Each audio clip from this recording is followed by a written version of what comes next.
ತಾಯಂದಿರ ಪರೀಕ್ಷೆ ಆಗಿದೆ. ನೋಡ್ಬೋದು, ಅವ್ರ ಮಕ್ಕಳು ಪರೀಕ್ಷೆ ತಗೊಂಡ್ರೆ ಮಕ್ಕಳು ಹೃದಯ ಬಡಿತಕ್ಕಿಂತ ತಾಯಂದಿರ ಹೃದಯ ಬಡಿತ ಜಾಸ್ತಿ ಆಗುತ್ತೆ. ಅಯ್ಯೋ ಅದು ಏನು ಪರೀಕ್ಷೆ ಫಲಿತಾಂಶ ನಾಳೆ ಬರುತ್ತೆ ಅಂದ್ರೆ ತಾಯಂದಿರು ಯಾರು ಮಲಗೋದಿಲ್ಲ. ಸೊ ಅದರಿಂದ ಇವತ್ತು ಮಕ್ಕಳ ವಿದ್ಯಾಭ್ಯಾಸ, ತಾಯಂದಿರ ಪರೀಕ್ಷೆ, ಅದರಲ್ಲೂ ದೊಡ್ಡ ದೊಡ್ಡ ನಗರಗಳಲ್ಲಿ ಅವ್ರು ಎಷ್ಟು 6 ಗಂಟೆಗೆ ಹೇಳ್ಬೇಕು, ಎಲ್ಲ ತಯಾರಿ ಮಾಡಬೇಕು, ಬ್ರೇಕ್ಫಾಸ್ಟ್ನ ತಿಂಡಿ ತಯಾರಿ ಮಾಡಬೇಕು. ನಂತರ ಆ ಮಕ್ಕಳು ತಿನ್ನಲ್ಲ, 6 ಗಂಟೆನಲ್ಲಿ ಹಾಲು ಕುಡಿಯೋಕ್ಕಾಗಲ್ಲ, ತಿಂಡಿನೂ ತಿನ್ನೋಕ್ಕಾಗಲ್ಲ. ಇದರಿಂದ ಮಕ್ಕಳಿಗೂ ಒತ್ತಡ ಜಾಸ್ತಿ, ನಂತರ ತಾಯಿಗೂ ಒತ್ತಡ ಜಾಸ್ತಿ. ಹೀಗಾಗಿ ಇವತ್ತು ನೋಡ್ಬೋದು, ನಿಮ್ಮ ಆರೋಗ್ಯದ ಕಡೆಯೂ ಹೆಚ್ಚು ಗಮನ ಕೊಡಬೇಕಾಗುತ್ತೆ. ಬಹಳ ಮುಖ್ಯವಾದದ್ದು ಮಕ್ಕಳಿಗೆ ಮಾನಸಿಕ ಆರೋಗ್ಯವನ್ನು ನಾವು ಹೇಳಬೇಕು. ಅಧ್ಯಾಪಕರಾಗ್ಬೋದು ಅಥವಾ ತಂದೆ ತಾಯಿಯರಾಗ್ಬೋದು. ಸೊ ದೈಹಿಕ ಆರೋಗ್ಯ ಮಾತ್ರ ಮುಖ್ಯವಲ್ಲ, ಅವರ ಮನಸ್ಸನ್ನು ಗಟ್ಟಿ ಮಾಡಬೇಕಾಗುತ್ತೆ. ಮಾನಸಿಕವಾಗಿ ಅವರು ಹೆಚ್ಚು ಬಲಿಷ್ಠರಾಗಬೇಕಾಗುತ್ತೆ. ಯಾಕೆಂದರೆ ಹಲವಾರು ಸಂದರ್ಭದಲ್ಲಿ ಈ ಫಲಿತಾಂಶಗಳ ಮೇಲೆ ಹೋಗ್ಬೋದು, ಕೆಳಗೆ ಹೋಗ್ಬೋದು, ನಾವು ಅಂದ್ಕೊಂಡಷ್ಟು ಬರದೇ ಇರ್ಬೋದು. ಸೊ ಹೀಗಾಗಿ ಇವತ್ತು ಕೆಲವು ಜೀವನದ ಪಾಠ ಕಲಿಬೇಕಾಗುತ್ತೆ. ನಾವು ಕಡಿಮೆ ಮಾಡ್ಕೋಬೇಕು ಈ ಒತ್ತಡ. ಯಾಕೆಂದ್ರೆ ಆಮೇಲೆ ಸಕಾರಾತ್ಮಕ ಭಾವನೆ ಇರಬೇಕಾಗುತ್ತೆ. ಎಷ್ಟೋ ಸರಿ ನೋಡ್ಬೋದು, ನಾವು ಯಾವಾಗಲೂ ಈ ಸಕ್ಸಸ್ ಸ್ಟೋರೀಸ್ ಓದ್ತಾ ಇರ್ತೀವಿ. ಅವರು ಅಷ್ಟು ಅಚೀವ್ ಮಾಡಿದ್ರು, ಇವರು ಇಷ್ಟು ಅಚೀವ್ ಮಾಡಿದ್ರು. ಫೇಲ್ಯೂರ್ ಸ್ಟೋರೀಸ್ ಓದಬೇಕಾಗುತ್ತೆ. ಅವರು ಫೇಲ್ಯೂರ್ ಆಗಿ ನಂತರ ತುಂಬ ಅಚೀವ್ ಮಾಡ್ತಾರೆ. ಸೊ ಹಾಗಾಗಿ ನಮ್ಮ ಜೀವನನೇ ಅಷ್ಟೇ ನೋಡಿ. ನಡೆಯುವಾಗ ಒಂದು ಕಾಲು ಮುಂದೆ ಇರುತ್ತೆ, ಇನ್ನೊಂದು ಕಾಲು ಹಿಂದೆ ಇರುತ್ತೆ. ಆದರೆ ನೆಕ್ಸ್ಟ್ ಸ್ಟೆಪ್ಪಲ್ಲಿ ಹಿಂದೆ ಇದ್ದದ್ದು ಮುಂದೆ ಬರುತ್ತೆ, ಮುಂದೆ ಇದ್ದದ್ದು ಹಿಂದೆ ಬರುತ್ತೆ. ಸೊ ಅದು that is how the life goes on. ಎಂದಿಗೂ ಜಾತಿಯ ಬೀಜ ಮೊಳೆಯದಂತೆ ನೋಡಿಕೊಳ್ಳಿ. ಎಂದಿಗೂ ಜಾತಿಯ ಬೀಜ ಮೊಳೆಯದಂತೆ ನೋಡಿಕೊಳ್ಳಿ. ಸಾಧ್ಯವಾದರೆ ಪ್ರಕೃತಿಯಲ್ಲಿ ಕಳೆದು ಹೋಗುವುದನ್ನು ಹೇಳಿಕೊಡಿ.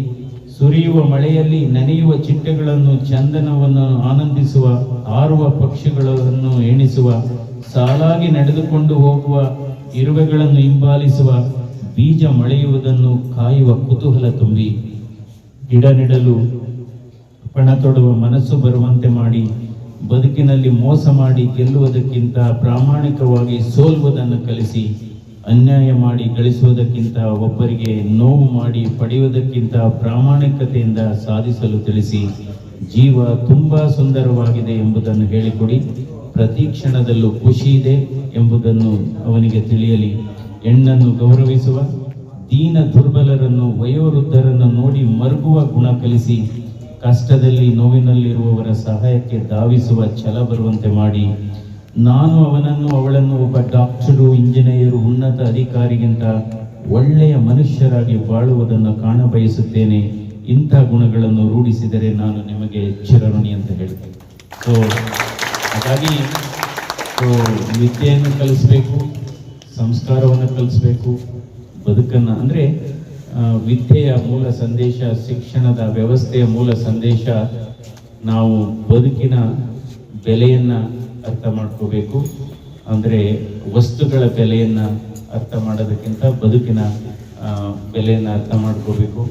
ಇವತ್ತು ಶರತ್ ಮೆಮೋರಿಯಲ್ ಸ್ಕೂಲು ಅದ್ಭುತವಾದಂಥ ಕೆಲಸ ಮಾಡಿ, ಅದು ಉತ್ತಮವಾದಂಥ ವಿದ್ಯಾರ್ಥಿಗಳನ್ನು, ಉತ್ತಮವಾದಂಥ ಪ್ರಜೆಗಳನ್ನು, ಅವರ ಬದುಕನ್ನು ರೂಪಿಸುವಂಥದ್ದಕ್ಕೆ ಎಲ್ಲ ತಯಾರಿ ಮಾಡಿ, ಅವರಿಗೆ ಜ್ಞಾನ ಶಿಕ್ಷಣದ ಜೊತೆಗೆ ಅವರಿಗೆ ಸಂಸ್ಕಾರವನ್ನು ಕೊಡ್ತಾ ಇದೆ. ಹಾಗಾಗಿ ಮತ್ತೊಮ್ಮೆ ಶರತ್ ಮೆಮೋರಿಯಲ್ ಸ್ಕೂಲ್ ಆಡಳಿತ ಮಂಡಳಿಯನ್ನು, ಅದರಲ್ಲೂ ನಮ್ಮ ರಾಜೇಶ್ವರಿ ಅವರನ್ನು ಮತ್ತು ಆದಿನಾರಾಯಣ ರೆಡ್ಡಿ ಅವರನ್ನು ಮತ್ತು ಎಲ್ಲ ಅಧ್ಯಾಪಕರನ್ನು ನಾನು ಅಭಿನಂದಿಸ್ತೇನೆ.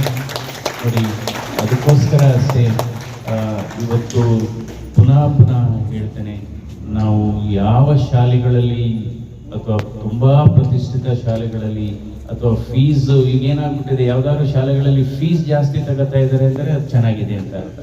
ಫೀಸ್ ಕಡಿಮೆ, ಒಳ್ಳೆ ಶಾಲೆಗಳಾಗಿ ಫೀಸ್ ಕಡಿಮೆ ತಗೊಂಡ್ರೆ ಅಯ್ಯೋ ಅದೇನೋ ಅನುಮಾನ ಪಡ್ತಾರೆ ಪೋಷಕರು. ಅದರಿಂದ ಈ ಪ್ರತಿಭೆಗೆ ಯಾವುದೇ ಒಂದು ಬ್ಯಾರಿಯರ್ ಇಲ್ಲ, ಯಾವುದೇ ಒಂದು ಬ್ಯಾರಿಯರ್ ಇಲ್ಲ.